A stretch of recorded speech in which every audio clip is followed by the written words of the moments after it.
Join me in the audio garden to cultivate our collective wisdom, nurture creativity, and spread love. My name is Martha Senator. Welcome to Listen and Be Heard.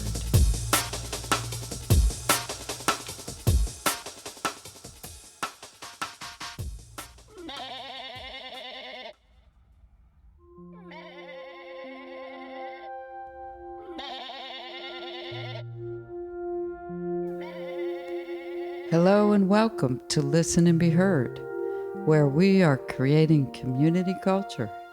My co-host is Tony Robles.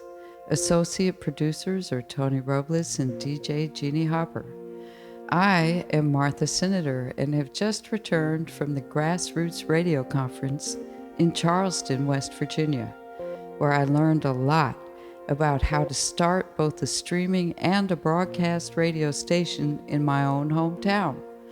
If you have ever dreamed of starting a low-power FM station, the good news is that the FCC has extended the filing window of just 1 week to December 6th through 13th.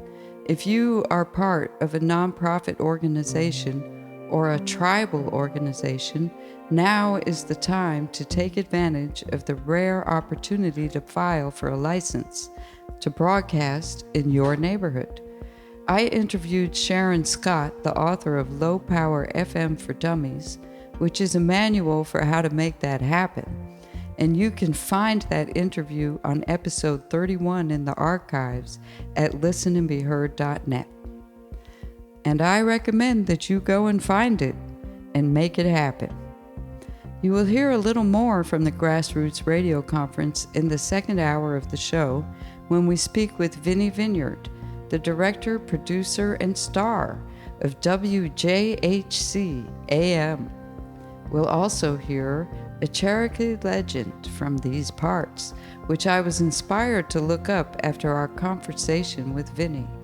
Spearfinger, as told by Kathy Smith Littlejohn. But before all of that, we have coming up a conversation between Tony Robles and Ron Rash, author most recently of The Caretaker.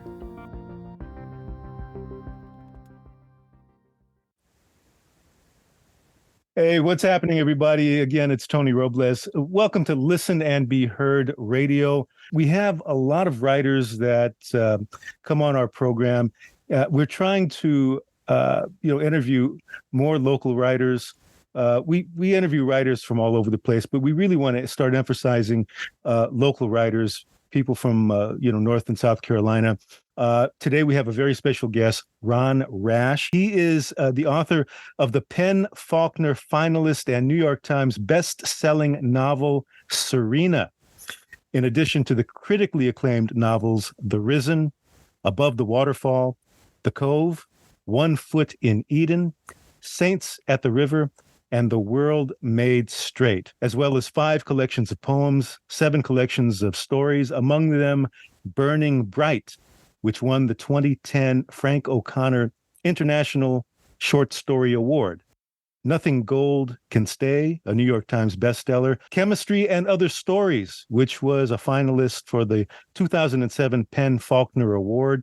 And In the Valley, 3 times the recipient of the O. Henry Prize. His books have been translated into 17 languages, and he teaches at Western Carolina University. Ron Rash, thanks for being on our program. Welcome to Listen and Be Heard. Now, you've written novels, short story collections, and poetry. One of the things that you said that I think is really interesting is that it is out of the particulars that readers believe the big lie that a novel is. So let me ask you this. Is it safe to say that you are a liar? And if so, what prompted you to indulge in the lies from which so much truth has sprouted? Oh, yeah. That's a good one. Yeah. Some of my relatives are still a little suspicious that I've made my living lying. Right. My uncles don't quite get it, but Yeah, but I think Picasso said art is a lie that tells us the truth. Mm. And I think, yeah, that I think the reader that can work in several ways. Even though you are creating this fiction, you're doing your best to make it believable.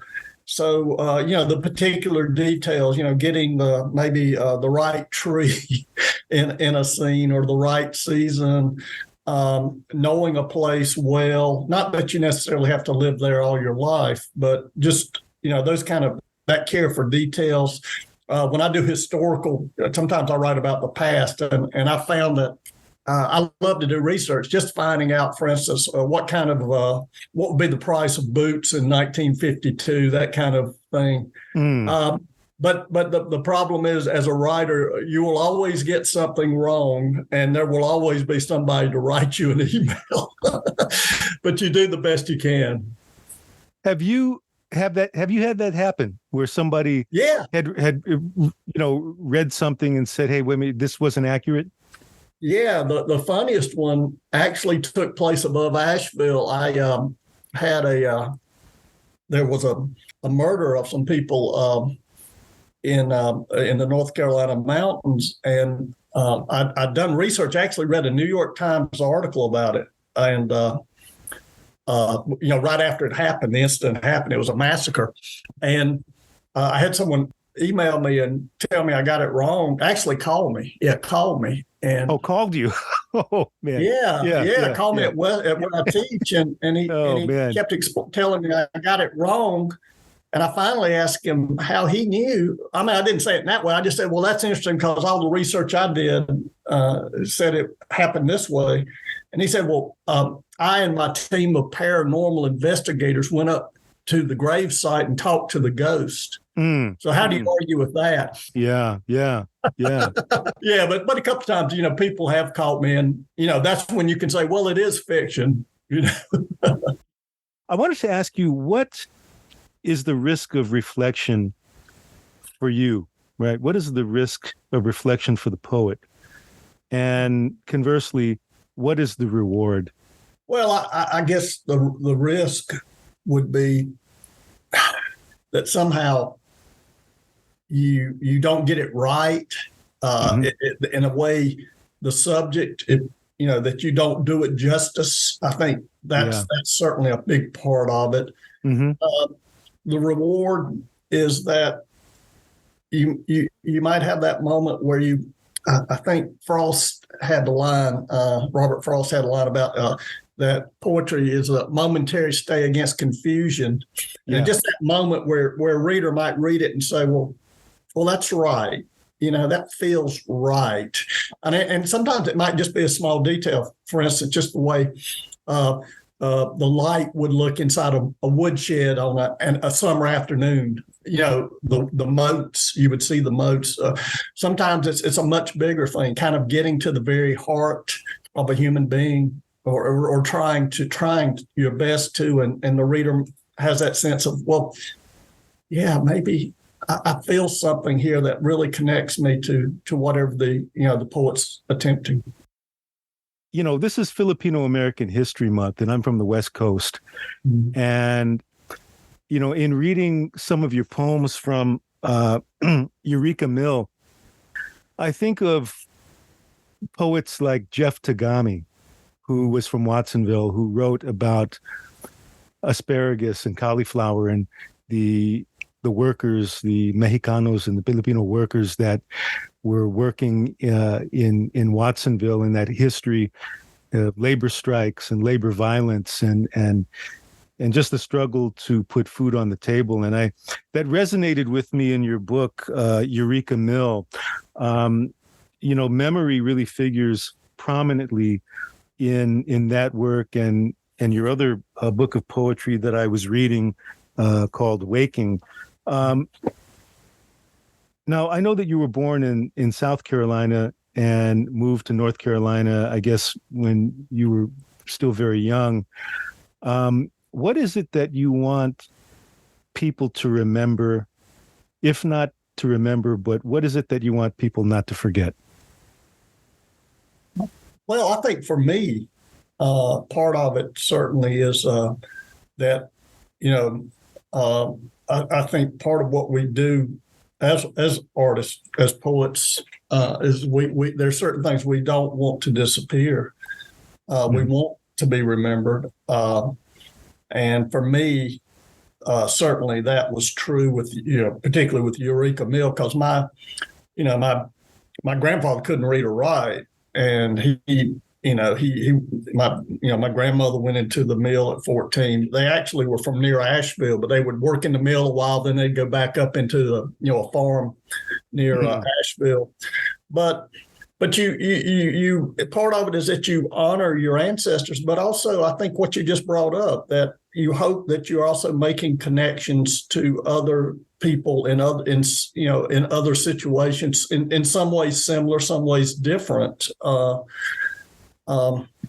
As you mentioned, wherever these things happen, and so yeah, just I think an honor, and that's where you risk reflection, because you don't want to over sentimentalize them. You don't want to condescend to them. You want to try to get it, just that kind of trying to get something that feels honest and truth is a hard, tricky word, but something that feels like but feels honest, I guess maybe is the best way to say it. Yeah, because in Eureka Mill, in some of the poems, there's a lot of poignant, powerful, tragic moments, but there's some humor in that too. I mean, I was reading one of the poems, I was having coffee, and I would just there was one that was kind of funny.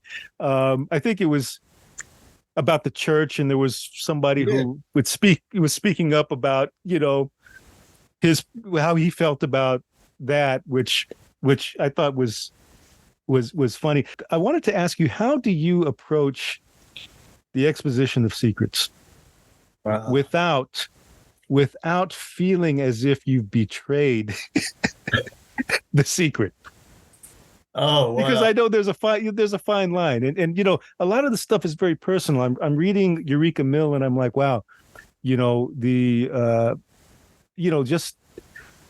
the reverence that you have for the people, and I could tell that touches you very deeply, Oh, wow. That's a tough question. But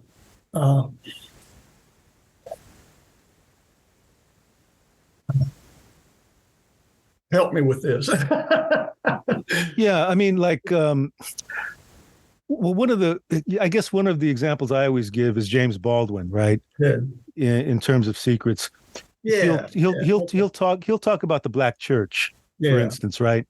Yeah. And he talked about being a teenage minister. Yeah. And that, that he felt that in some ways the church was kind of a racket in some ways. Yeah. Yeah. Okay. Yeah. You know what I mean?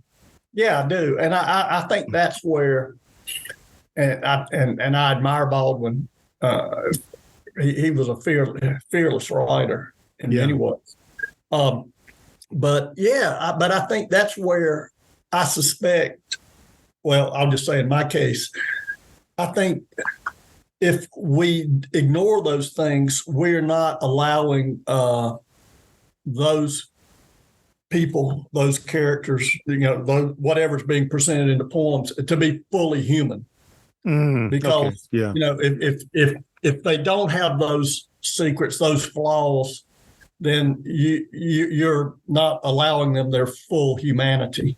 Yeah, and it's been interesting because I started, about 15, 18 years ago, I started realizing what was happening, particularly in the, our region with the drugs, particularly with Oxycontin and drugs, and I was writing some about that, and I remember somebody saying, "Well, you're just why are you writing about this? This is not something that, it doesn't make us look good or whatever." But it was true to what was happening then, and I mean, to ignore it would be, I think, once again, to ignore the complexity of a region, of human beings, and For those of us that are listening, and we do have listeners all over because of the internet. We have a lot of folks from the West Coast, that don't know really much about North Carolina. What should they know about, where you come from? Well, I think it's actually the whole state is very interesting because you have it really is like being in three different states, I think, because you've got the coastal region has a very specific culture, the Piedmont, and then more of the mountainous area, Western North Carolina, where I grew up and where my family been here, for generations. And I think it has certain distinctiveness. I think some things that particularly I find interesting, the music. It's very, very interesting. It's I actually grew up in the same town as the man probably acknowledged as, the greatest banjo player, Earl Scruggs, the Flatt Scruggs team. Buck Watson, great folk musician. So a real kind of an international reputation for music and also, country music, but also rock and roll and all those influences that, make up American music. Certainly. Certain foods. Martian just says, hey, Ron, how do your people show gratitude? What would you tell them? Oh, wow. I would say at their best. And actually, in this new book, I'm writing that they would not show it with their words; they would show it with their acts. Right. Very often I've noticed, and particularly I've noticed that among particularly my older relatives, that they're big on saying things like "I love you" or whatever, but it's very important to show that, and they might not, their words, their demeanor, whatever, but you can judge them by their actions. You have a lot of books. Had I read all of them, we would probably be doing this interview until Christmas. But in your novel, The Risen, kind of a murder mystery, and you have the dynamic of the two brothers, the tension there. One is successful and the other one has a life that's kind of falling apart. But the one who has the life that's falling apart has an artistic kind of sensibility, kind of sensitive. I thought to myself, wow, how much of Ron is in this character? I was just wondering that maybe you were pulling some of your own personality and traits and applying it to the Eugene character. Can you maybe talk about that? Yeah, actually, that's interesting because I'm just reading a book by a guy that just won the Nobel Prize, John Fosse, and from Norway, and he kind of has an interesting book where he imagines the way his life could have gone. Successfully or actually as an alcoholic. And in that book, in the Risen, I think part of that book was kind of an imagining of what if my life had gone this way? What if, a bit of luck had not been there? And I think that's kind of what we do as writers sometimes. We bring our own obsessions, even when we're not trying to be overtly autobiographical. Our experiences have to shape it in some ways. And I think certainly with Eugene, the idea of someone who's kind of maybe had the opportunity to be a real artist, but certain things have kind of caused that not to happen in a way. I'm obsessed with that idea of, how much luck is involved, even with our being here. I've written a poem, about my mother just deciding to go to Chester, South Carolina, where she meets my father, how easily that might not have happened. So that idea of just that, how small events shape our lives, seemingly small events. This is a poem called July 1949. And it's about when my mother made a decision to leave the farm in Watauga County and go down to work in a textile mill where she would meet my father, another young Appalachian who had moved down from Buncombe County to work in the mill. They would meet there. I would be born there, and then the family would move back to Western North Carolina. But I'm fascinated with the idea of just how, I've said before with this poem, if it had rained this day, I might not be here. The idea of just these moments where it's almost as if the world is like a safe where you just get that soft click that makes the possibility of you exist. July 1949. This is what I cannot remember. A young woman stooped in a field, the hoe callousing her hands, the rows stretching out like hours. And this woman, my mother, rising to dust rising half a mile up the road. The car she has waited days for, realized in the trembling heat. It will rust until spring. The hoe dropped at the field's edge. She is running toward the car, the sandlapper relatives who spill out coughing mountain air with lint-filled lungs. Running toward the half-filled grip she will learn to call a suitcase. She is dreaming another life, young enough to believe it can only be better. Indoor plumbing, 8-hour shifts. A man who waits unknowing for her. A man who cannot hear through the weave room's roar, the world's soft click. Fate's tumblers falling into place. Soft is the sound of my mother's bare feet as she runs toward him, toward me.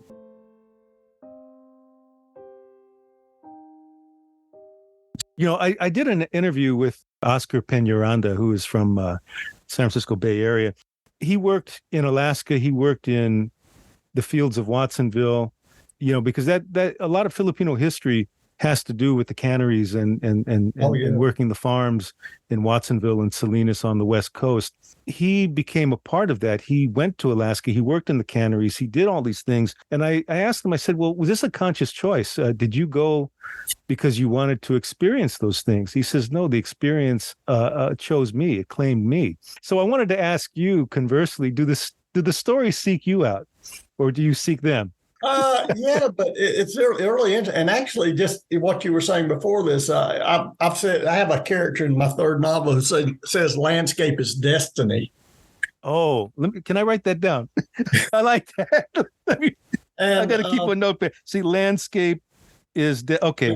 Yeah, and I'm really fascinated how the landscape that we are in can have a real effect. And it's been interesting for me because I write mainly about a mountain culture, how, I've gotten letters from people in India, South America, Europe, emails or letters talking about how being in a mountain culture is very different from being in more, like a more level land. And I'm fascinated with that kind of cultural geography. What is it? And actually, it's interesting because what happens if people are on an island? How does that impact? And I read this somewhere years ago that manners, if you are even a large island, I mean a large essentially Japan in some ways, and that courtesy is so important because you can't escape these people. And I find that fascinating, but I also find in mountain cultures this sense of you're always being reminded of how small you are by the mountains. I'm obsessed with that. And as far as your other, the question, I mean, I think sometimes the more I write, the more mysterious it is. It's almost as if the stories do seek me. I mean, I cannot tell you where the stories come from. Mm-hmm. I mean, on one level, I can. I mean, in a sense of the reason that, I kind of grew up in a somewhat similar area, but the situation is very different. But no, I think, it's really interesting. I think most writers, I'd be interested in your view on this, is that I think on some level it is mysterious, and I'm okay with that. I just want it to keep coming. Yeah, it either keeps coming or it calls you back, right?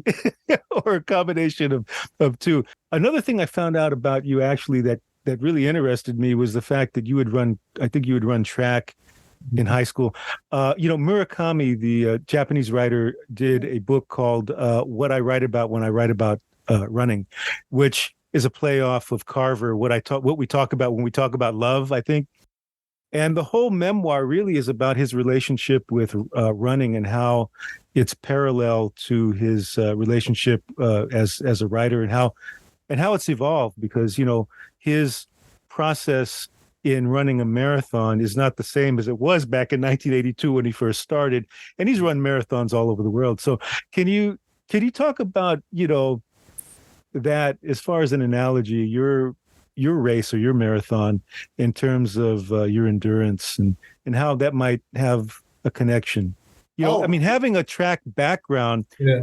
You have to overcome something, right? And if you're writing, it's almost like you're running across the page.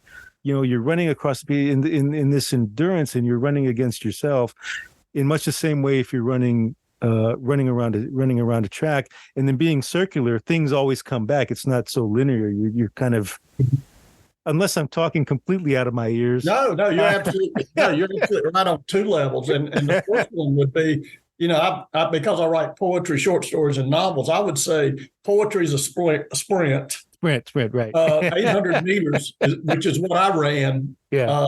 What is like both is the short story. So it embodies both, kind of the narrative that you would have in a novel, but also you hope the intensity of poetry. And the marathon is the novel. Mm-hmm. So, yeah. And I love Murakami's work. I've read that book, and I teach him his short stories. Yeah. I think for me, I ran track in high school, but also college, and even after college, I was still very serious about it. But it was great training to be a writer because, as you say, in a sense, part of it is that it teaches you patience. Mm. The idea when I was running, at a pretty high level, I would be training for a year for a couple of races. Where I was trying to peak, this idea of work day in, day out, which is very often required in writing, particularly if you're writing fiction, less so in poetry. Mm-hmm. I think that was great training for me.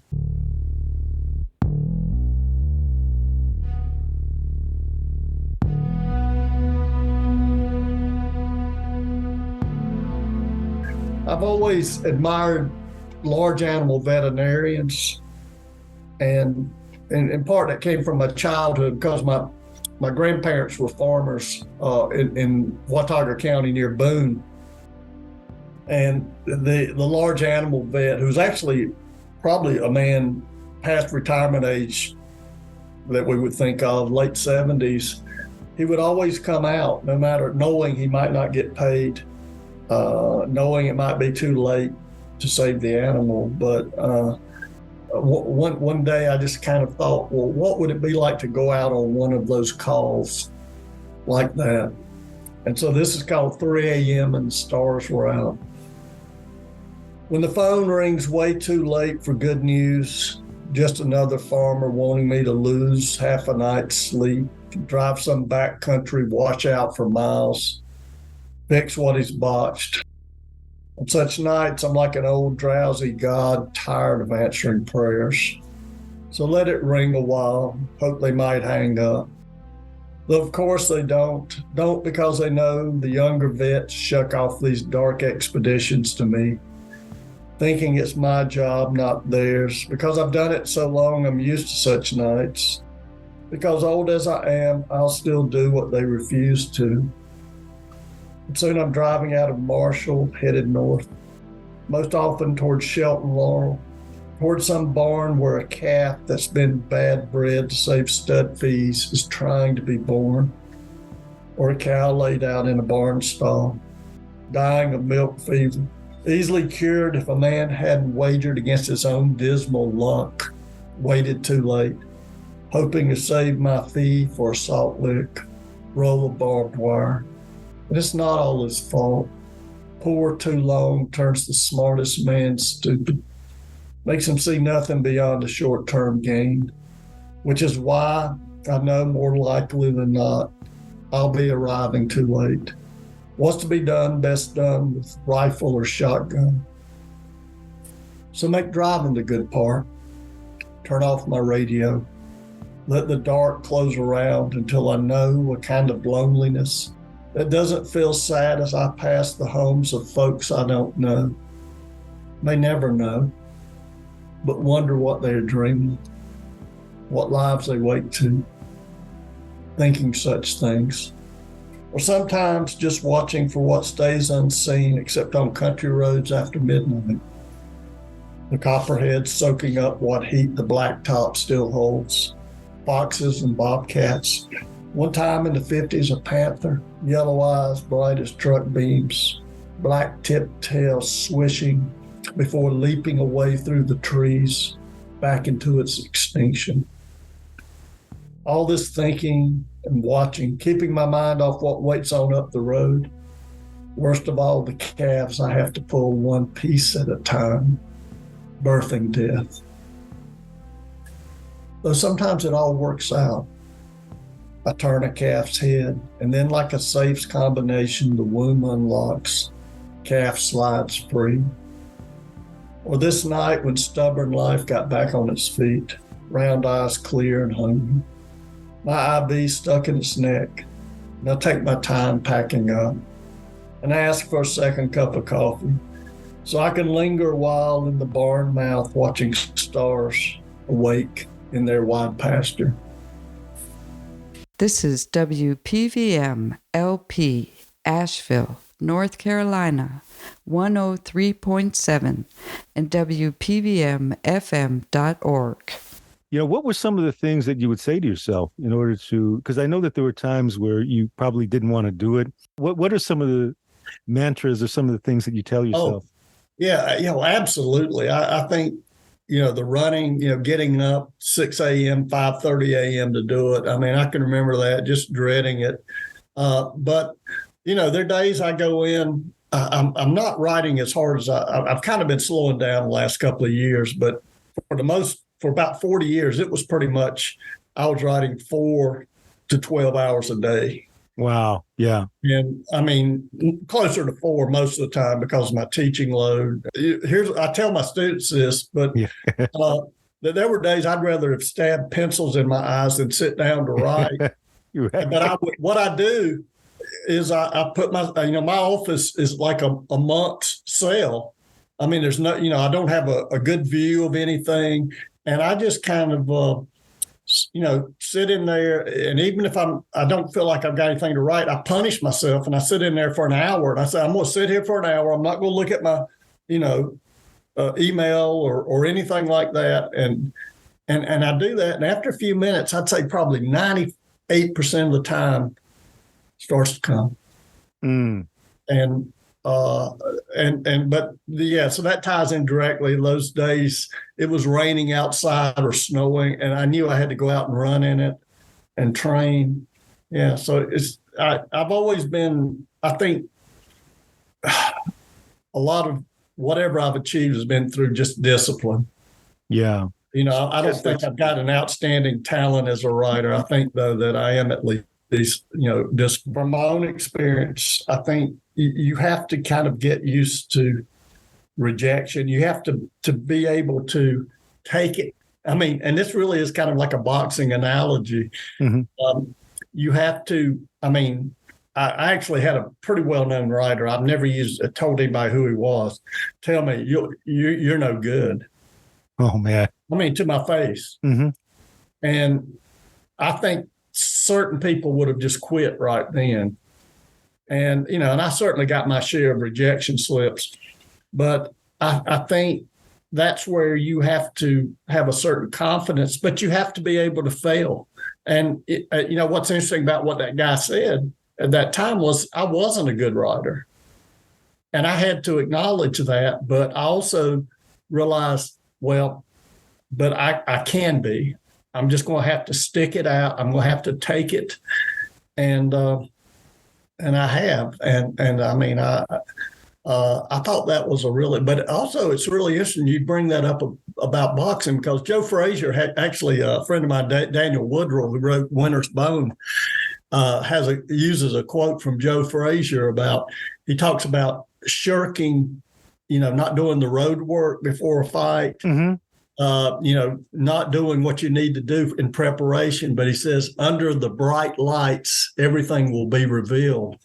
And I think a writer who hasn't done the work, hasn't had the discipline, hasn't written those pages that were bad to get to the pages that were better, will be revealed too. So I think there are a lot of people, I really believe this too, who have the talent to be really good writers, but so many of them give up too soon, and because they don't want to pay the price.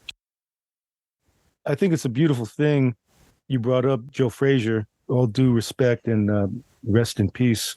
One of the greatest fighters who ever lived from South Carolina. Right, yeah. He would be a great example of tenacity and how you can use subtleties to overcome, because he was a short guy. You know, he wasn't a very big guy.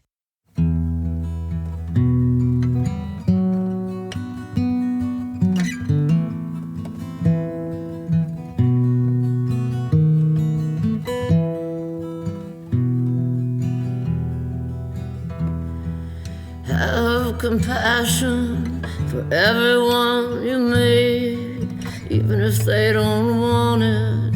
What seems conceit is always a sign, always a sign, always a sign. For those you encounter, have compassion, even if they don't want it. What seems bad manners is always a sign, always a sign, always a sign, always a sign of things no ears have heard, always a sign of things no eyes have seen. You do not know what wars are going on down there where the spirit meets the bone, down there where the spirit meets the bone, down where the spirit meets the bone.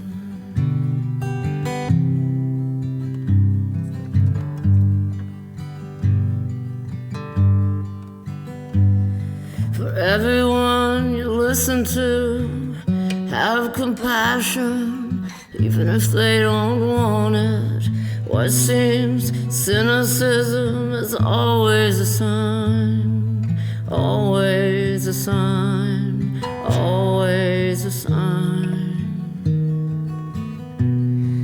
always a sign of things no ears have heard, always a sign of things no eyes have seen. You do not know what wars are going on down there where the spirit meets the bone, down there where the spirit meets the bone, down where the spirit meets the bone, down there where the spirit meets the bone, down there where the spirit meets the bone, down where the spirit. Yeah, we start off kind of talking about the music of the region. We have talked about it. Yeah. And one of my favorite musicians is Lucinda Williams. She's a great singer-songwriter. I actually saw her in Asheville about 4 months ago. And her father, Miller Williams, taught at Arkansas and was a really good poet. But I kind of thought about Dolly Parton and a lot of Loretta Lynn and those women who were pioneers. I mean, they had to deal with a lot to be individuals, to follow their own vision of their music, particularly in Nashville. But I just imagined one night where one of those would be on a bus thinking about what they were writing about and the women that they knew and the women who were listening to the music. So this is called The Country Singer Explains Her Muse. Say you're on a bus between Baton Rouge and New Orleans, pills that got you through the show, slow to wear off. So you stare out the window, searching for darkened houses where you know women sleep, who live a life you once lived, now sing about. Let them dream as you write out words and chords to find a song. made to get them through their day, get you through your sleepless night somewhere on a bus between Baton Rouge and New Orleans. Right on. Right on. I wanted to thank and put a shout out to Jill Hendricks of the Fiction Addiction Bookstore in Greenville for kind of facilitating and connecting us with you, Ron. Very, very, really great discussion. I wish we could go on for another 3 hours. Yeah. We spend a lot of time on sports, but that's something that we both know pretty well. Yeah. Obviously, but there is that sense of connection. And actually, I think Malcolm Gladwell has a really good book where he talks about, I never can get it right. Is it the 5,000 hour rule, where he talks about people who are great musicians, people who are great writers, great athletes, great dancers, all of these things that when you really look at, it might not appear at first, but he uses the example of the Beatles, that we think of them breaking through so young, but they'd done that 5,000 hours of playing. And I think that's where, what we're talking about in a really general way is just that idea that you have to put the time in. Well, there was another book as well that came out fairly recently that kind of like that, kind of the same kind of theme, called Atomic Habits, where that came out, where it says if you could improve 1% per day, right? Do something every day and just get better a little bit every day, that eventually you'll hit it. Ron, thank you so much for being on Listen and Be Heard Radio. For those that want to get your books or know more about your work, you have a website. Could you tell us what that is? I think it's called Ron Rash Writer. I'm not very prominent on, it is ronrashwriter.com. Yeah, but that'll keep you apprised. Since I've got a new book out, and that's been kind of nice, a relief to finally. It took me 7 years. So we talk about frustration and not doing that book. Is that The Caretaker? Yeah, The Caretaker. That's a novel. Okay. Yeah. So we have The Caretaker. That's your new novel. Yeah. And that's at ronrashwriter.com. The other books are on there as well. The Risen, Above the Waterfall, The Cove, Serena, The World Made Straight, Saints at the River, and also 1 Foot in Eden, as well as the short story collections. Again, Chemistry and Other Stories was how I became aware of Ron Rash when I was at Vermont College. It was a beautiful story called Blackberries in June. And he was, our advisor just was raving about it. I said, well, let me check out Ron Rash, man. Let me check him out, man. See what's going on with them blackberries. But anyway, again, Ron, thank you so much for being on our program. Well, I enjoyed that. It's interesting because I love. Somebody asked me. I've got some friends who are not big into sports, and I said, and they can't figure out what I love about it. And I said, I love the purity of it because, it's like in so much discourse in our lives and political, all that. You have these people who say one thing. And in sports, the great thing is that you have to actually do it. Yeah. Well, like Teddy Atlas said, he called the ring the chamber of truth. He says that there are certain places where you can lie. Yeah. He says, but that's the one place. That's the one place you can't lie. You can't hide, right? Yeah. No. And that's what I loved about, particularly running track because it's individual, ultimately. I mean, I ran cross country, but what I was interested in, you're putting yourself out there. And, there were times before races, I'd get so nervous and so caught up in, because I knew what I was going to have to go through. Yeah. A certain level of pain. And I think, why am I doing this? But once the gun went off, Well, then I always remembered the old videos, the old footage of what was the guy's name? He was a Native American guy. Nobody thought he'd have it. I think his name was Billy.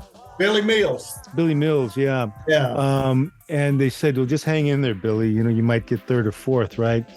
And then out of nowhere, man, he took it, man. It was like when Leonard fought Hearns. He was behind in the 14th round.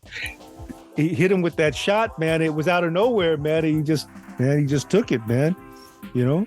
Yeah, and think about somebody like I'm not an expert. You know more about boxing than I do, but somebody like Tyson is a student of the sport. I mean, that guy knows. You know, when he was training, I mean, you know this because of Atlas, the connection there. But with Amato, that Tyson was studied every heavyweight. You know, Dempsey, Ali. I mean, it's pretty amazing. You know? I mean, he was even studying some of the lightweights and the welterweights from the 1920s and those guys, right? Yeah, I mean, it was just amazing to. They think of boxing as just being this totally physical thing, but a lot of it's mental. Joe was from Beaufort, South Carolina. Yeah, that's where he was from. Yeah, they had a book on him. It was called Smokin' Joe. It was a really good book. They kind of explored South Carolina history. They got into that, and then they got into his early years, and then when he moved to Philadelphia and became a fighter. And those guys are interesting to me. But discipline, you know, just the absolute discipline and focus, and to be, I mean, in a sport where you cannot make one mistake in the ring. I mean, that to me is just the endurance, you know, to be able to go 15 like that. And, you know, it's just, to me, it's kind of beautiful and poetic and everything, you know. Somebody said that the Ali Frazier fights were like King Lear, you know, 3 fight, like watching a production of King Lear. Yeah. I mean, just, which sounds over the top, but in some way sounds right to me. Yeah, and I look forward to, sharing this with my students at Western.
It is an honor to read on the airwaves here, and I'd like to dedicate this next poem to all the poets out there in North Carolina. This one's titled, We Are Poets. We are poets. We're in your neighborhood at open mics. We're not that hard to find. We'll massage your temples, touch your hearts, and tantalize your mind. We are poets. We can take pretty words, put them in a poem, and plant a mental seed. Or we can take unpretty words when we're filled with rage, put them on a page, and make it bleed. We are poets. We can put words together describing an aroma and make you think that page was scented. We are poets. The reason the exclamation point was invented. We write, recite, and perform. We never ever conform. It's the way we poets know damn well we were born. Pushed out, performing and crying since birth, our hearts already broken and torn. But we as poets, we can take pieces of broken words, turn them into spoken words, and give a broken heart a fresh new start. Take a young child's broken dreams and mend them with spoken seams. We are poets, blessed and filled with words. We create with words, relate with words, transform and relocate hearts and minds with words. We are poets. We say things like 5 times 5 divided by pi equal the number of rainbow stars in the sky. And have you ask, why? We are poets. It's simple mathematics times dramatics factored by a poetical third eye, and the answer in the back of your mind's book is even simpler. We are poets.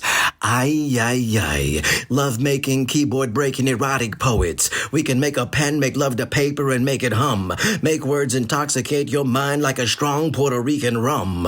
We are poets, filled with laughter, tears, joy, imagination, and patience.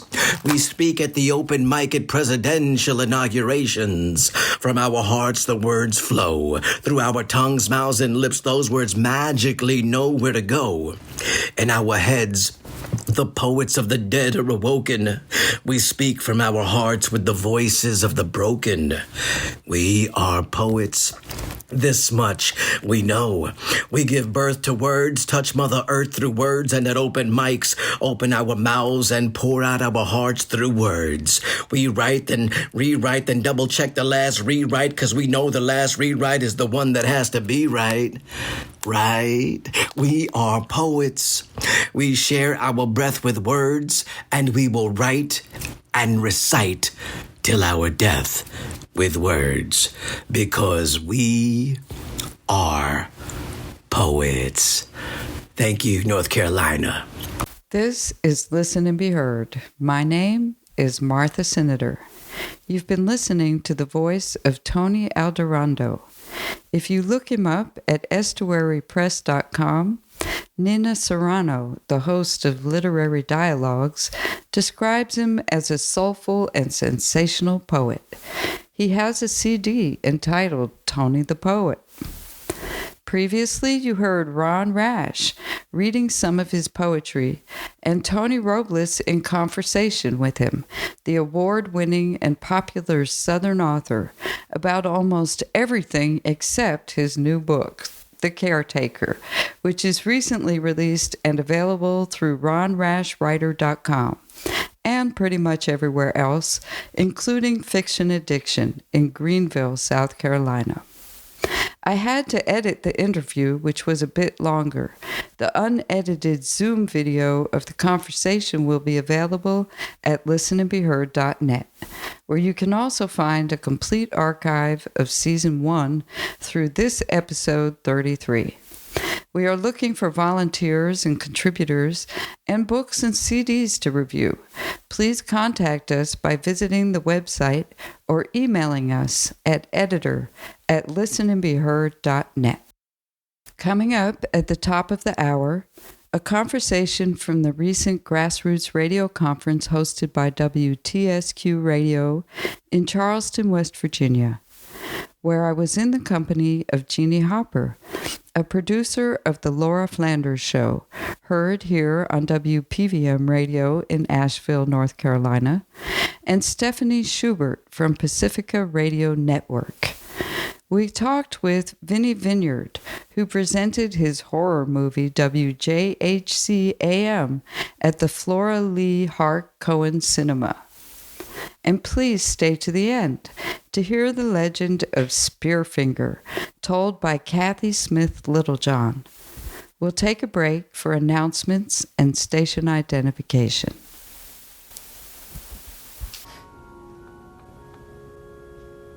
Well, what? You gonna answer the question? Are you serious? I thought a question like that was illegal. You were applying to be a DJ at a Southern gospel radio station. We can't have a socialist in here like Oprah Winfrey or Al Gore. Answer the question. I'm sorry. I forgot what it was. Was it... You asked me if I went to church? I asked you if you have any experience with religion. Vinnie, last night, set the scene. We were in a little cinema, maybe 50 seats. And I'm sorry, 30 seats. Yeah. Just set the scene for us last night as you presented one of 2 night screenings here for the Grassroots Radio Conference. I love that venue. In fact, after the conference is over, I'm going to get some weapons and I'm going to just siege it, and then I'm going to just block it off, and I'm going to live down there. That's how much I love that. It's a intimate theater, and I can't remember what it's called now. It used to be called the Underground Theater underneath a bookstore in Charleston, West Virginia. It's some lady's name, and she's like the patron saint of independent movies or something around here. But it was nice. There was a group of people that it was nice enough, and it was cool to show the movie for radio people, because I think a lot of the jokes hit that they could relate to that. But it was beautiful little, white seats with crushed red velvet backs. And what did you think of the crowd? Because you had quite a mix. I know that there was Billy was there from the UK. They do a technology. They have a technology company where they help bring kind of streaming stations, including the hospitals throughout the UK and elsewhere. He was in the front row. You had some of the key people that organized this conference. Was there any moment that you were like, okay, I didn't think that would get a laugh, or whoa, I didn't like anything? Because you were literally sitting within a crowd that probably yeah, and also very disconnected from your inner circles and outer maybe degrees of separation. There were jokes that didn't hit, that hit other premieres and stuff, and there were jokes that really hit hard that people didn't laugh at. So sometimes when it's a pro wrestling kind of movie, there's conservative people that watch this movie, and then here's probably not so conservative, and so certain jokes hit differently, and we kind of made notes about that last night. It was interesting to see that what worked and what didn't in front of this crowd. So that's your religious experience? Your brother almost died in a car crash, and your sister painted striper on your walls? No! That's just the backstory. After my brother burned all his satanic rock and roll junk up, I go out and I start poking around, and I found an Alice Cooper album that wasn't burned up all the way. And inside, $43. I take that money and buy Star Wars toys with it. And that summer, I played with them toys all summer long, and I stayed off the mean streets of Knoxville. And that, my friend, is God. Hello, this is Martha Senator for Listen and Be Heard. I'm here with my associate producer, Jeannie Hopper, and Stephanie Schubert of Pacifica Radio. And I'm here to talk with Vinnie Vineyard about his movie, WJHC AM, Keeping Good Folks Joyful Until the End of Days. I had the pleasure of watching this movie last night. Welcome to our show, Vinnie Vineyard. Thank you for having me. Senator is a hell of a cool last name. I wish that was my last name. Yeah, you couldn't even get that if you married me, Vinnie. But the way things are now, no. The movie was very entertaining. Now, one thing I was wondering, you're the director, you were the producer, and you were the star, but did you write it as well? Oh, yeah. Well, first of all, there's a lot of people helping. I mean, my partner, Big Luke Walker, who's my tag team partner in real life and pro wrestling, he was a co-director and he wrote it. But this was basically 2/3 of the movie is 100% true stories from my time being a board operator DJ down south. I moved down south, never saw Southern Gospel stuff before, and the only job that would hire me was a Southern Gospel outfit, and they hated my guts immediately. The call letters in the movie are WJHC. What does that stand for? Well, that is a fictitious station, and I don't know what those letters mean. It might mean it might be about somebody. It may be somebody's initials. It may take us some time for people to understand, but Jesus H. Christ. That's a pretty good guess. That's a really good guess, actually. So yeah, it's a, it's kind of a barb at that stuff, but So these stories, this is a comedy and this is a horror movie at the end of it. This is basically a Y2K fable, because when I was working at that station, there was a lot of people who assumed that the end of the world was going to happen in the year 2000. And what if they were right? Let's go back in time. What if they were right? What if the man came down from upstairs and everything went to hell, and then the jerks in the world had to stay and fight off the Denzians of the night? Us writers call that speculative fiction.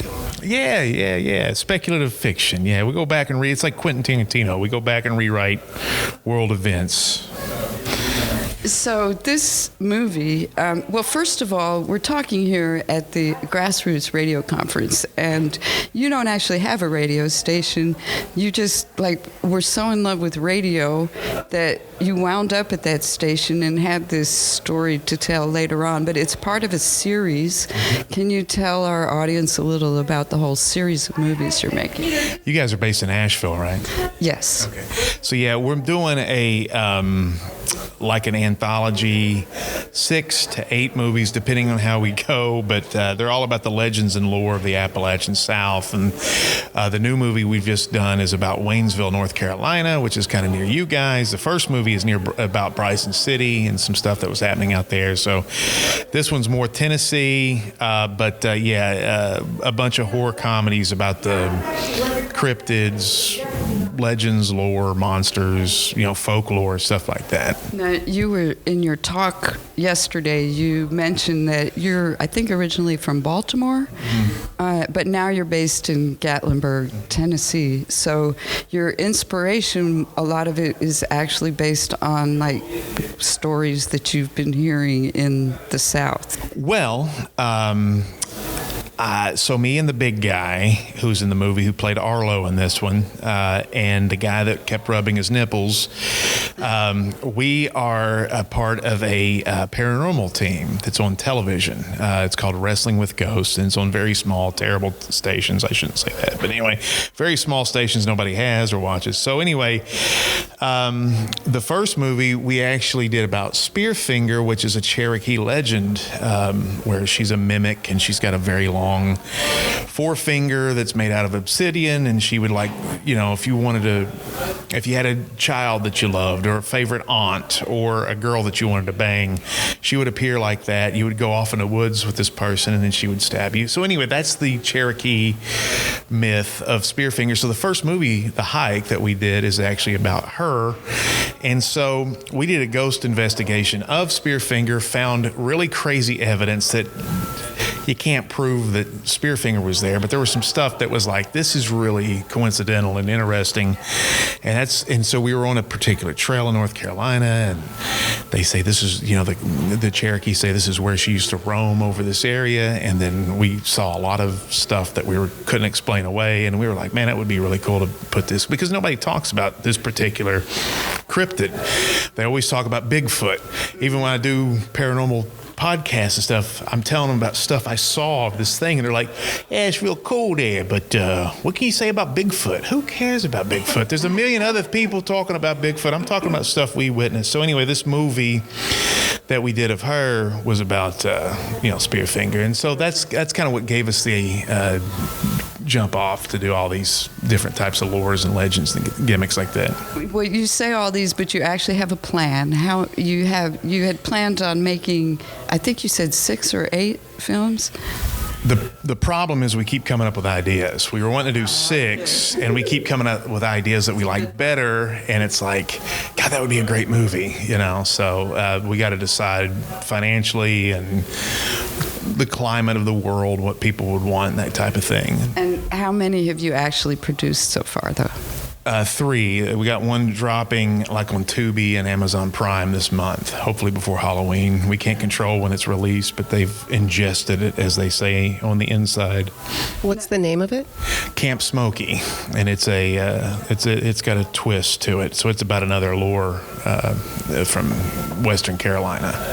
So this particular movie that we saw last night, WJHC AM, it's basically the characters are all believers, and you could call them maybe a little over the top. I think the whole movie is like a little over the top. You're a comedian and a wrestler, but so maybe you could talk, since we're at the radio conference, like why you landed up at that station. Like, what was your? You say it was like 75% true or whatever. So why? Like, why did you land in a Southern religious station, and how did you get out of it? I hope not in the same way that you did in the movie. No one was killed on the exit, even though they hated my guts and probably fantasized about that. But it's funny, everybody in the movie actually is an avatar for somebody who really existed, except for Arlo. Arlo, we did have an engineer, but he was kind of this old man. But he was different than everybody else because he was an engineer. He was college educated. So anyway, but he wasn't a pothead either. But everybody else, especially my boss in the movie, the actress Tracy Yates that played her, just nailed. And now there's this amalgamation of this conflation of the real life Nancy and the one that was in the movie. I can't differentiate it. No, it's like she did such a good job that she blended it. But she was quite a character. I have to give the picture because she looked like she was about 8 months pregnant, and she was chain smoking and pontificating to you all the time about being a religious station and what you could and could not do there. Yeah. And offend your sponsors, the sponsors of the station. Yeah. And that was a real problem. I offended every time I sold a spot. I offended somebody. So I mean, it was there was so much to it. It's real, but I was in that position because I loved radio and I wanted to have a career in it. And as I said last night, I had children and they want to eat 3 times a day for some reason, so I couldn't afford to stay in it because I really think, in the movie I said this, I think I did get paid $4.35 an hour. And I actually worked for another radio station where the guy said, if I could pay you less, I would. You should be paying me for this experience. And I was like, that's not how employment works, but thank you. What year was that? 95, 96 probably is when I first started doing that stuff. Maybe, yeah, it was about that time, maybe 90. And I won't ask you where the station is. We'll leave that anonymous, perhaps. What's funny is I know a lady who was kind of a fan of mine because of my pro wrestling, and I followed her on Facebook, and I saw she actually became the station manager of the station I based this movie off of. And I sat there with my little finger on my mouth going, should I tell her? And I said, what do you think of this? And she watched it, and because I knew she wasn't like this. I think things have changed. It's not like that backward as it is now, even there at that station. And she was like, oh my God, I love it. So all of her little DJ buddies that she's friends, they came out, and they are actually extras in another movie that we just did. And they love it. And they were like, this is exactly exactly what it's like being an independent board operator, picking up the phone and listening to the inane conversations and the questions. And in this case, working for a Southern Gospel radio station, they acted like you were like a low rent superhero or something. Like, my cat is in a tree and somebody's had an accident in my yard. I'm like, call the police. What in the world? What do you think I'm going to do? I'm not going to zip down there with a cape and save the day. People be, I'm so nervous talking to you right now. I'm like, I make $4.25 an hour. You don't have to be nervous to me, sweetheart. Hey. Turn that off. Put on a song. Get in here.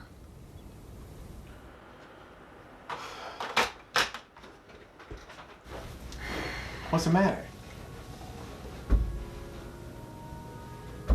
What in the world were you just broadcasted over my airwaves just now? Prank calls. Prank calls? Yeah, I called a couple friends of mine last night about 3 a.m. I thought it'd be funny to talk about sausage and... This is a Southern Gospel radio station, Mr. Brad Ipoh. We play serious, spiritual, uplifting content. We don't entertain to people with sausage jokes.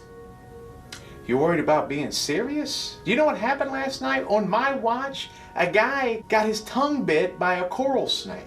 And by the way, did Arlo and Jack tell you, we looked, we don't know where the hell it is? Have you called animal control this morning or the police? Or... You let me worry about that.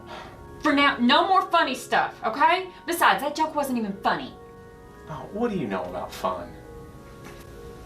Your brother wasn't the only one who loved hugs. Let's hug it out, baby. Oh, let's hug it out, bitch. We're going to start this new year off right. We're going to start rocking in the name of the Lord. We're going to party like it's 1999. Whoa!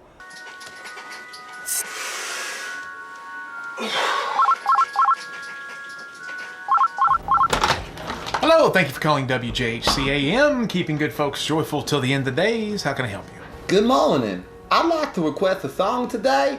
Go Up Yonder on Yon Hill Over There by Mike Feebly. Man, are you serious? What? This has got to be Mike Feebly or his brother-in-law or somebody else, because I've had 10 phone requests for songs in the last 3 days, and 7 of them have been for your song, man. It's not me, man. It must be a fan. You're not you, huh? It's terrible. Your tape is terrible. You're a bass singer, okay? Listen, I'm a bass player. Nobody wants to hear a bass singer by themselves. I don't release a bass CD of me just going bum ba dum bum bum bum bum bum bum. Nobody wants to hear that.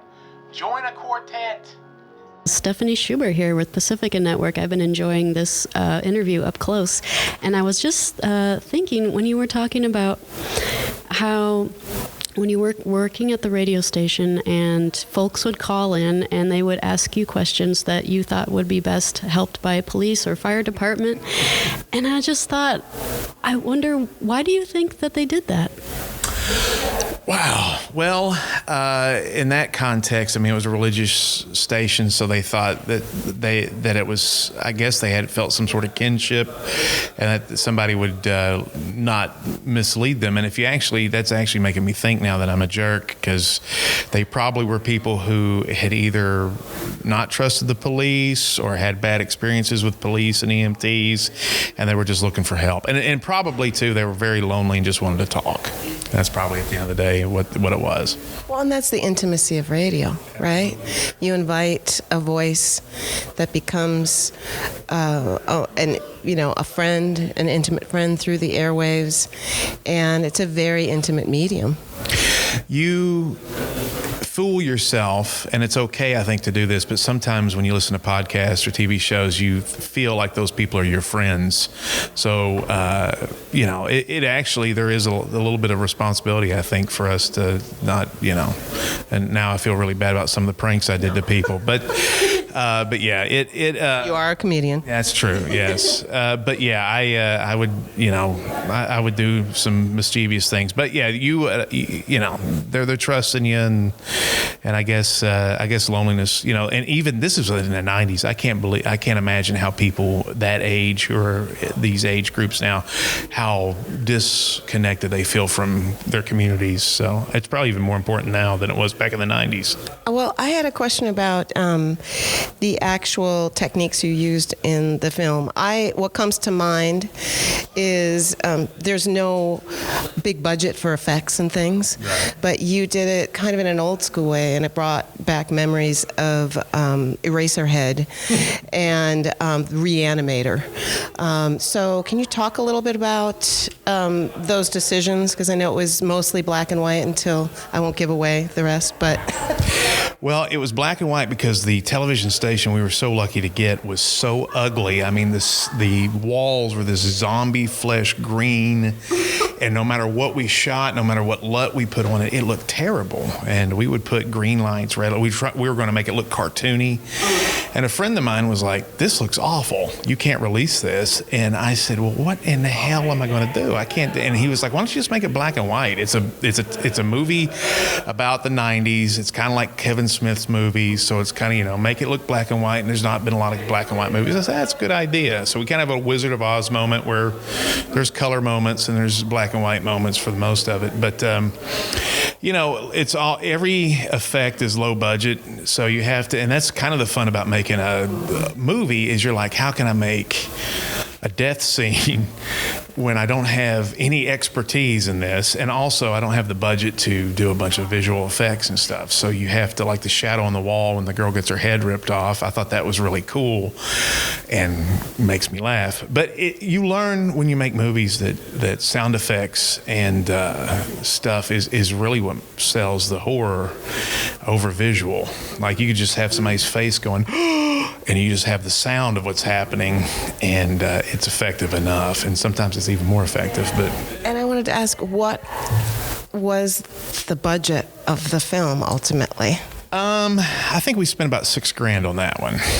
Yeah, so that's real cheap. And we have a lot of friends. We have about 85 people wrestlers, burlesque dancers, magicians, furries, drag queens, comedians, magicians, if I haven't said it, but musicians, just actors, actresses. So everybody kind of comes together and helps out. So they like what we're doing, and they'll do it for cheap or free.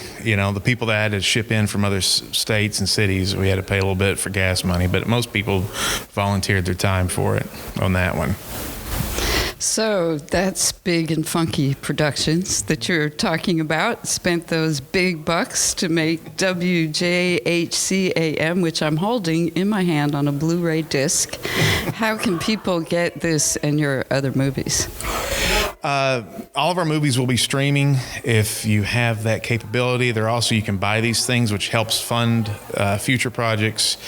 You can buy them on our website, bigandfunkyproductions.com, and we appreciate, there's action figures and posters and T-shirts and DVDs and all that stuff. So anything helps. And you said you can search Tubi, T-U-B-I? Yeah, Tubi. As Jason Bateman once said, "Do I have Tubi?" Yes, Tubi is out there. It's pretty good. A lot of people who like horror movies like the Tubi station the best. So. And for those people who are into comedy and or wrestling, how can they find you in those venues? Facebook's good. Also, Big and Funky Productions leads to all that stuff. It's just an amalgam. It's just a big mess. We got a YouTube page that has all sorts of insanity on it. So yeah, if people want to check out what we're doing, Big and Funky Productions. We kind of purport it's Southern filmmaking about Southern stories with Southern actors and Southern musicians. So if you're down with trying to represent the home team down here, that's what we're doing. And what's the website again? Big N, the letter N, funkyproductions.com. I want to thank my guest, Vinnie Vineyard, and Jeannie Hopper for joining me here at the Grassroots Radio Conference. Go try to watch WJHC AM, and thank you for your time. Thank you, man. It was awesome. Thanks.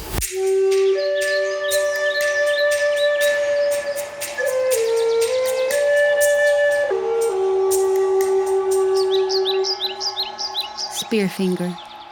Long, long ago, there lived in the mountains a terrible, evil female monster whose food was human livers. Her body was covered with skin, hard as rock. She had a long, razor-sharp spear finger made from bone that she used to stab humans in the back and pull out their livers, which she would eat, bloody and raw. She had power over stones and could easily lift and carry huge rocks and could cement them together by striking one against the other. To get over rough country and to escape, she often built great rock bridges. Once lightning struck a bridge she built and scattered the pieces along the ridge that can still be seen today. The scariest thing about her was that she was a shapeshifter and often took the shape of a kindly grandmother and then called the children to her as they were picking berries or playing near the villages. When some little girl or boy ran to her, she would hug them, hold them, comb their hair until they slept, and then she would spear them through their heart or the back or the neck. She would remove their livers and eat them. She would enter a home by taking the appearance of a family member and watching for a chance would stab someone and take out their liver. Surprisingly, this didn't hurt, and they didn't even notice, but would gradually weaken and die. Spearfinger's favorite time of the year was the fall, when the Cherokee burnt the leaves in order to find the chestnuts that had fallen. She would see the smoke and hurry to sneak up on someone and feast. They knew this and always tried to work together, plus keep strangers away from their camp. But if someone went to the creek for a drink of water, they never knew if it was their neighbor or Spearfinger who came back and sat with them until it was too late. A few times she was spotted in her true form, going through the woods singing, "Liver, I eat it. Liver, I love it." At last, a great council was held to get rid of Spearfinger before she could kill everyone. "Let's trap her in a pitfall and let all the warriors attack her at once," was one idea. Everyone talked about other ideas and thought that was the best one. So they dug a deep pitfall across a trail nearby and covered it over with grass and dirt and tree limbs. Then they set fire to a large pile of brush and hid in the laurel thickets, as they knew she would come as soon as she saw the smoke. Before they hid, they warned each other that she may not appear as herself, but as one of them. Sure enough, an older woman known well in the village came hurrying along the trail. Signaling to one another, some wanted to shoot her, but others signaled back no, as they didn't want to hurt one of their own. So she continued walking closer to the village with her hand hidden under a blanket, and then fell into the pit. She showed her true nature then and screamed and howled in fury while stabbing at everyone with her long spear finger. The warriors rushed forward and shot as straight as they could into her rocky skin, but the arrows only broke off while she climbed closer and closer to the top of the trap. They were trying frantically to keep out of her way and keep attacking her at the same time. A little titmouse bird began to sing, and they thought that it was trying to say, "The heart, the heart." So they began shooting at her chest, but the arrows could not penetrate her rock-like skin. A chickadee bird flew down and landed on her spear finger, and that's where her heart really was. All of the warriors saw that and began to shoot at the tip of her finger. Now she was frightened because they were getting so close, and she began to rush at them, furiously stabbing at them and jumping up and trying to claw her way out. Closer and closer she came to the top, so close they could smell her foul breath. Finally, a warrior had a clear shot, and his arrow stuck into her heart at the tip of her razor-sharp spear finger, and she fell down dead.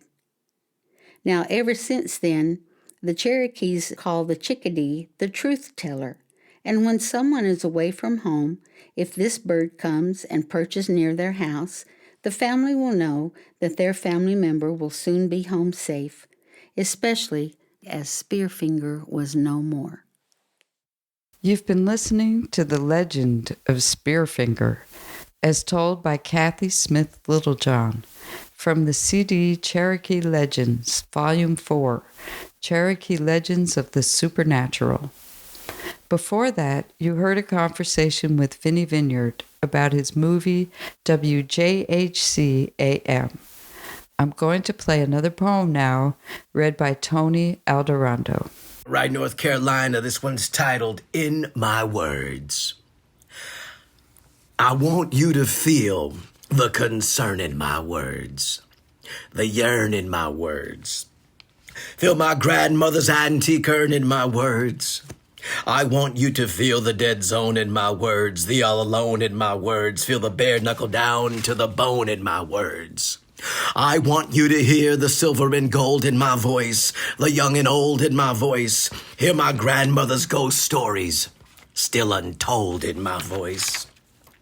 I want you to see the dark place where I'm at, why I sing through a ghost and wear a dead poet's hat. I want you to read the Ouija board on my tongue that says dig up and try the slave masters who ordered slaves to be hung. I want you to escape your traps in my words, find the secret maps in my words, then come away with me like Nora Jones in my words. I want you to see on me where a hex marks the spot by my ex who should rot, while forward my name reads Tony, and backward it reads why not. See, I was born with this mouth with words to be said and sung, a breech baby who was born with a backbone in his tongue. I want you to hear the folklore in my voice, open the door in my voice, see why my words must be heard and why I have no choice. I want you to see what I saw in my words.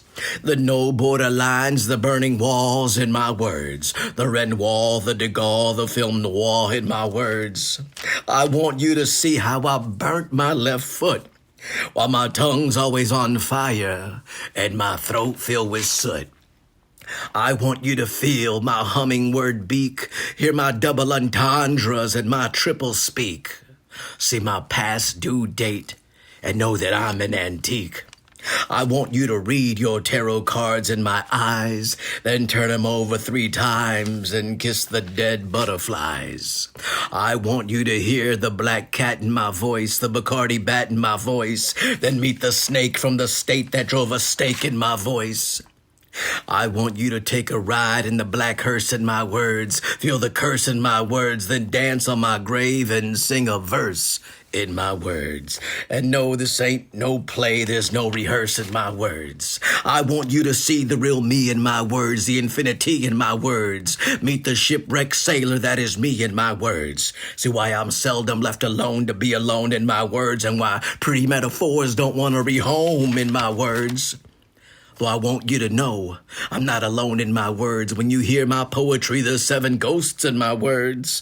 I'm the rooster, the crow, and the hen in my words. I even write at midnight with a dead poet's pen in my words. Today I invite you to join me in a toast in my words as I give thanks from coast to coast to the ghost in my words. Salud. Thank you. The Red Death had long devastated the country. No pestilence had ever been so fatal or so hideous. Blood was its avatar and its seal, the redness and the horror of blood. There were sharp pains and sudden dizziness, and then profuse bleeding at the pores with dissolution. The scarlet stains upon the body, and especially upon the face of the victim, were the pest ban, which shut him out from the aid and from the sympathy of his fellow men. And the whole seizure, progress, and termination of the disease were the incidents of half an hour. But the Prince Prospero was happy and dauntless and sagacious. When his dominions were half depopulated, he summoned to his presence 1,000 hale and light-hearted friends from among the knights and dames of his court, and with these retired to the deep seclusion of one of his castellated abbeys. This was an extensive and magnificent structure, the creation of the prince's own eccentric yet august taste. A strong and lofty wall girdled it in. This wall had gates of iron. The courtiers, having entered, brought furnaces and massy hammers and welded the bolts. They resolved to leave means neither of ingress nor egress to the sudden impulses of despair or of frenzy from within. The abbey was amply provisioned. With such precautions, the courtiers might bid defiance to contagion. The external world could take care of itself. In the meantime, it was folly to grieve or to think. The prince had provided all the appliances of pleasure. There were buffoons, there were improvisatori, there were ballet dancers, there were musicians, there was beauty, there was wine. All these and security were within. Without was the Red Death. It was toward the close of the 5th or 6th month of his seclusion, and while the pestilence raged most furiously abroad, that the Prince Prospero entertained his 1,000 friends at a masked ball of the most unusual magnificence. It was a voluptuous scene, that masquerade. But first let me tell you of the rooms in which it was held. There were 7, an imperial suite. In many palaces, however, such suites form a long and straight vista, while the folding doors slide back nearly to the walls on either hand, so that the view of the whole extent is scarcely impeded. Here the case was very different, as might have been expected from the Duke's love of the bizarre. The apartments were so irregularly disposed that the vision embraced but little more than one at a time. There was a sharp turn at every 20 or 30 yards, and at each turn a novel effect. To the right and the left, in the middle of each wall, a tall and narrow Gothic window looked out upon a closed corridor which pursued the windings of the suite. These windows were of stained glass whose color varied in accordance with the prevailing hue of the decorations of the chamber into which it opened. That at the eastern extremity was hung, for example, in blue, and vividly blue were its windows. The second chamber was purple in its ornaments and tapestries, and here the panes were purple. The third was green throughout, and so were the casements. The fourth was furnished and lighted with orange, the fifth with white, the sixth with violet. The 7th apartment was closely shrouded in black velvet tapestries that hung all over the ceiling and down the walls, falling in heavy folds upon a carpet of the same material and hue. But in this chamber only, the color of the windows failed to correspond with the decorations. The panes here were scarlet, a deep blood color. Now, in no one of the 7 apartments was there any lamp or candelabrum amid the profusion of golden ornaments that lay scattered to and fro or depended from the roof. There was no light of any kind emanating from lamp or candle within the suite of chambers.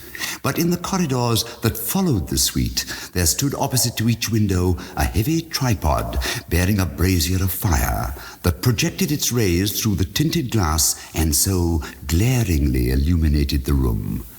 And thus were produced a multitude of gaudy and fantastic appearances. And in the western or black chamber, the effect of the firelight that streamed upon the dark hangings through the blood-tinted panes was ghastly in the extreme, and produced so wild a look upon the countenances of those who entered that there were few of the company bold enough to set foot within its precincts at all. It was in this apartment also that there stood against the western wall a gigantic clock of ebony. Its pendulum swung to and fro with a dull, heavy, monotonous clang. And when the minute hand made the circuit of the face and the hour was to be stricken, there came from the brazen lungs of the clock a sound which was clear, and loud and deep and exceedingly musical, but of so peculiar a note and emphasis that at each lapse of an hour the musicians of the orchestra were constrained to pause momentarily in their performance to hearken to the sound. And thus the waltzers perforce ceased their evolutions, and there was a brief disconcert of the whole gay company. And while the chimes of the clock yet rang, it was observed that the giddiest grew pale, and the more aged and sedate passed their hands over their brows, as if in confused reverie or meditation. But when the echoes had fully ceased, a light laughter at once pervaded the assembly. The musicians looked at each other and smiled as if at their own nervousness and folly, and made whispering vows, each to the other, that the next chiming of the clock should produce in them no similar emotion. And then, after the lapse of 60 minutes, which embraced 3,600 seconds of the time that flies, there came yet another chiming of the clock, and then there were the same disconcert and tremulousness and meditation as before. But in spite of these things, it was a gay and magnificent revel. The tastes of the Duke were peculiar. He had a fine eye for colours and effects. He disregarded the decora of mere fashion. His plans were bold and fiery, and his conceptions glowed with barbaric lustre. There are some who would have thought him mad. His followers felt that he was not. It was necessary to hear and see and touch him to be sure that he was not. He had directed in great part the movable embellishments of the 7 chambers upon occasion of this great fete, and it was his own guiding taste which had given character to the masqueraders. Be sure they were grotesque. There were much glare and glitter and piquancy and phantasm, much of what has been since seen in Hernani. There were arabesque figures with unsuited limbs and appointments. There were delirious fancies such as the madman fashions. There were much of the beautiful, much of the wanton, much of the bizarre, something of the terrible, and not a little of that which might have excited disgust. To and fro in the 7 chambers there stalked, in fact, a multitude of dreams. And these, the dreams, writhed in and about, taking hue from the rooms and causing the wild music of the orchestra to seem as an echo to their steps.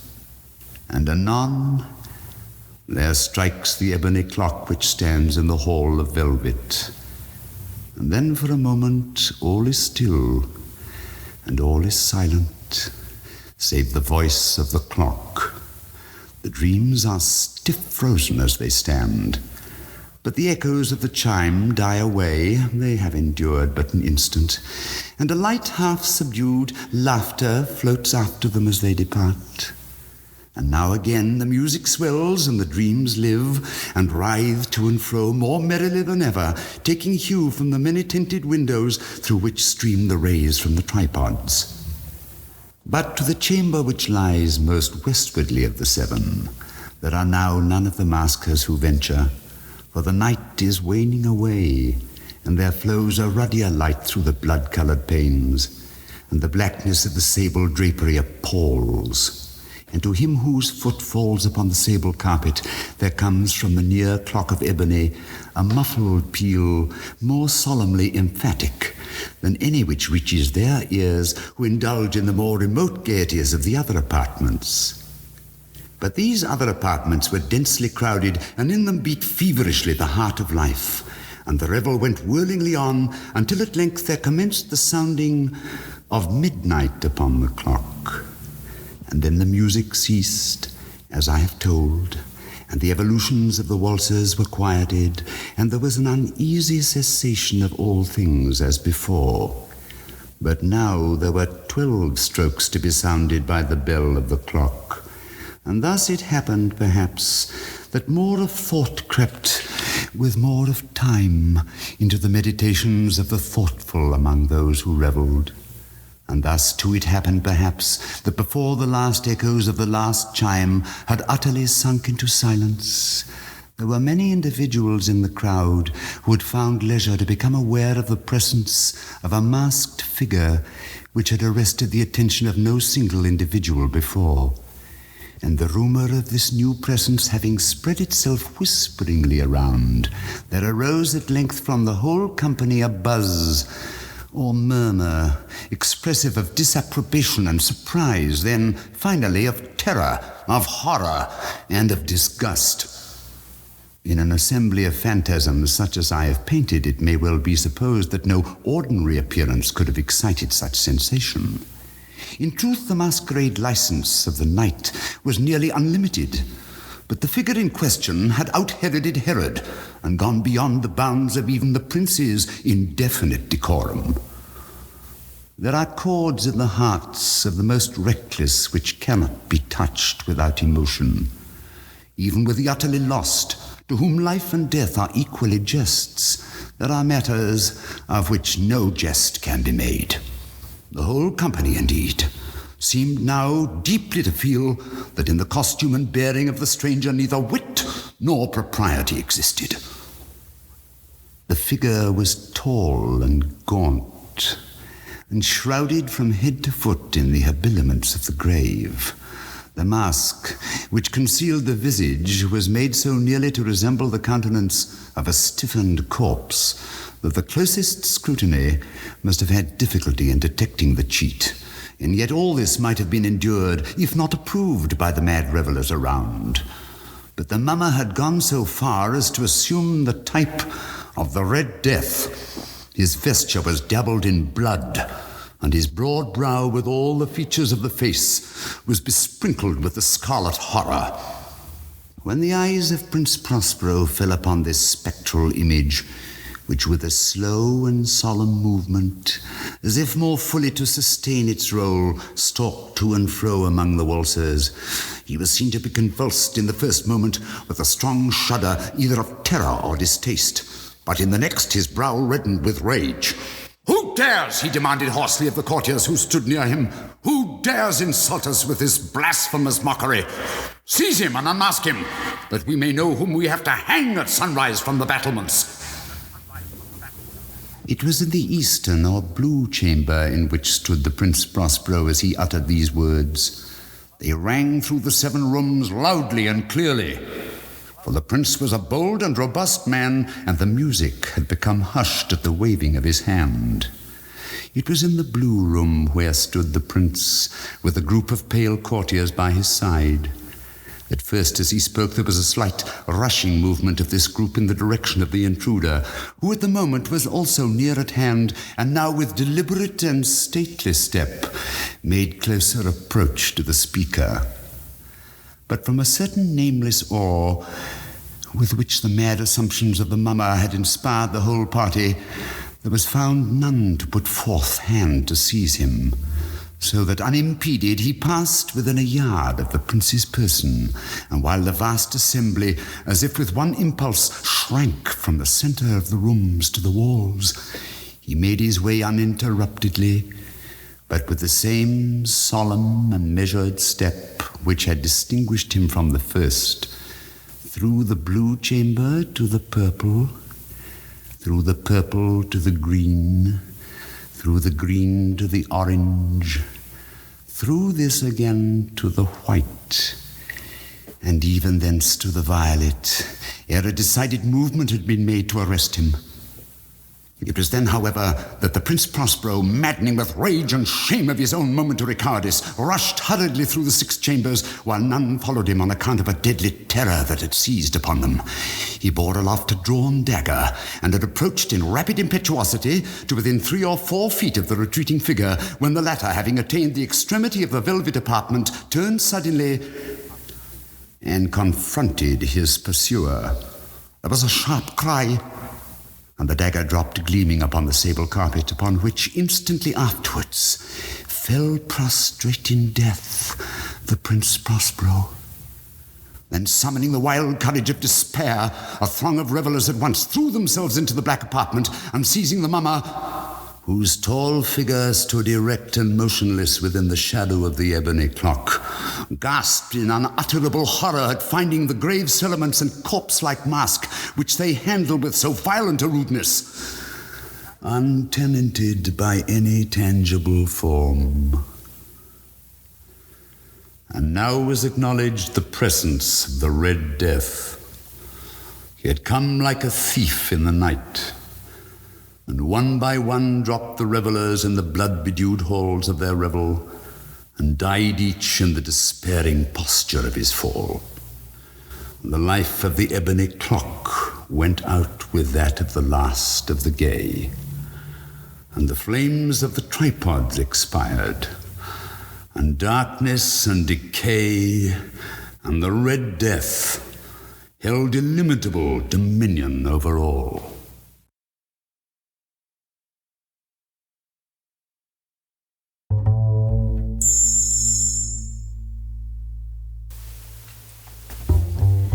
That was the Masque of the Red Death. From Basil Rathbone and Vincent Price, read Edgar Allan Poe. My name is Martha Senator, and this is Listen and Be Heard. Coming up on episode 34, Tony Robles will speak with writer Randy Gonzalez about his book of poems, Settling St. Malo. And episode 35, I'm really looking forward to. It will be our fall 2-hour live special with Laura Langnick, author of Resilient Agriculture, and Meredith Lee, author of The Ethical Meat Handbook. You might recall that we did a summer special when we talked about some of her 12 points about what you can do to be resilient in the face of climate change. We're going to continue that discussion, and I hope that you will tune in and get inspired. Thanks to Tony Robles, associate producer DJ Jeannie Hopper, and J. Rodriguez Sierra, who you can find on Instagram at jrodriguezsierra.com. He provides us with all the beautiful background loops and music that you've heard on this show. Thanks for all the great energy I soaked in at the Grassroots Radio Conference. And as always, to Davine Dial for the opportunity to bring Listen and Be Heard to Asheville, North Carolina, and the Pacifica Affiliate Network. My name is Martha Senator, and I want to thank you for listening and the opportunity to be heard.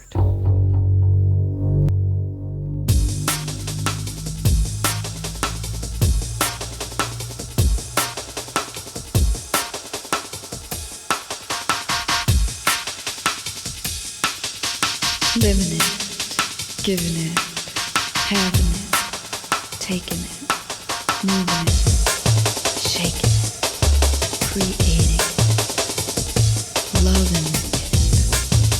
Living it is loving it. Living it is sewing a coat, investing each stitch with magic, creating a unique design, putting it on and wearing it the rest of your life. Living it is knowing that what you see, what you hear is tangible. It's being a rock in the river and being the river too. It's hearing, you'll never be able to do that. Living it is knowing you will do it. It's speaking the unspoken. It's thinking the unthinkable. It's doing the unexpected. It's quitting before you get fired.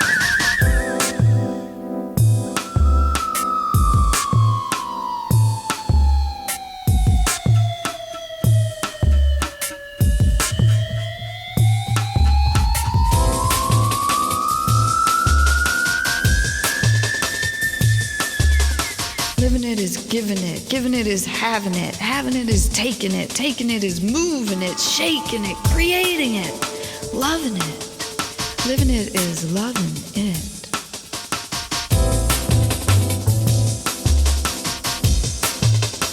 Living it is loving a man you're not supposed to love. It's giving way to emotions, creating commotions, calling attention to yourself. And I got that. Living it is learning from someone who can actually show you. It's cleaning your teacher's house or helping her to find one. It's never ever saying J-O-B. Living it is a one-way ticket and no solid plans. It's smoking a J in a smoke cafe in Amsterdam. It's saying the day is pretty in a strange new city.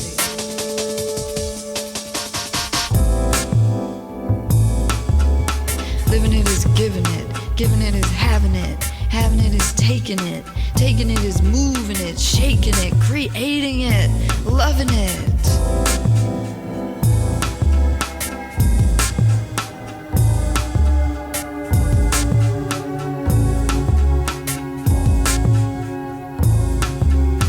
Living it is having nothing to lose and everything to gain.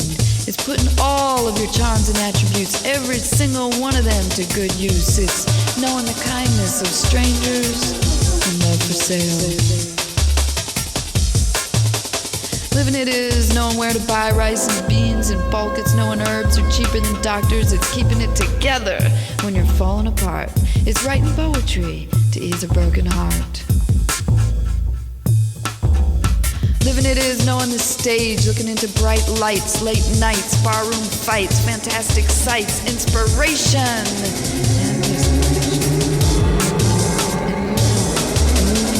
and moving on, and moving on, and moving on, and moving on, and moving on, and moving on, and moving on, and moving on.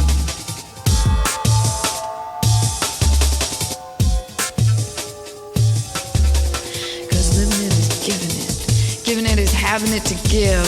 Having it to give is taking it, snatching it, moving it, shaking it, creating it, loving it.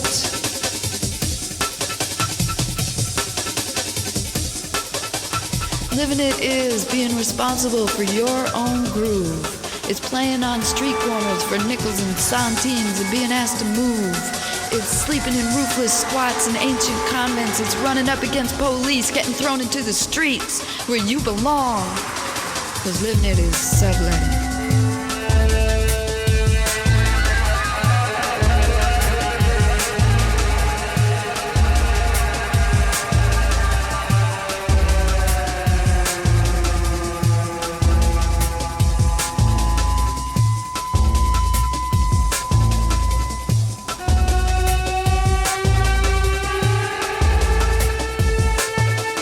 Living it is knowing your feet belong on the ground. That life is a dream, that things are never, ever, ever, ever what they seem. And the certainty that the good things, the really, really, really good things, are free. Living it is loving it. Living it